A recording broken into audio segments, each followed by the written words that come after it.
আপু চিনু নতুন টিচার কখন আসবে? ও অনেক দুষ্টুমি করতেছে, আমি ওকে আর সামলাইতে পারতেছি না। হ্যালো, আমি হচ্ছি চিনু নতুন টিচার। আরে এইটা তো আমার মাথা মোটা বস। আরে ও যেন আমাকে চিনতে না পারে। হ্যালো, আমার নাম রাজ। আমার নাম জানবি। এখন থেকে আর আপনি চিন্তা করবেন না, আমি চিনু খুব ভালো খেয়াল রাখবো আর ওকে পড়াবো। মনে হয় ও আমাকে চিনতে পারেনি। পরের দিন যখন আমি অফিস টাইমে শপিং করে আসছিলাম, তখন অফিসের সময় ঘুরে বেড়াও, তোমার স্যালারি কেটে নেবো। আরে আরে বেঁচে গিয়েছি, আজকে তো আমার চাকরি চলে যেত। অফিসের বদলা তো নিতেই হবে। কাজের সময় তুমি ফোন নিয়ে ঘুরতেছো, আমি তোমার স্যালারি কেটে দেবো। Sorry ma'am. চিনুকে এইভাবে ডান্স করে দেখাও, এখনই দেখাচ্ছি।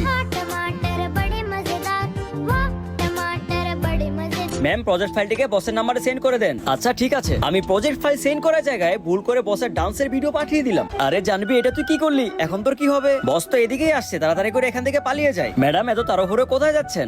সরি বস, আমি আপনাকে বলিনি যে আমি চিনুর বোন। আরে বোকা, এত ভয় কেন পাচ্ছ? আমি তো আগে থেকেই জানতাম তুমি চিনুর বোন। আমি তোমাকে অনেক পছন্দ করি, এই জন্যই তোমার ঘরে টিচার হয়ে গিয়েছি।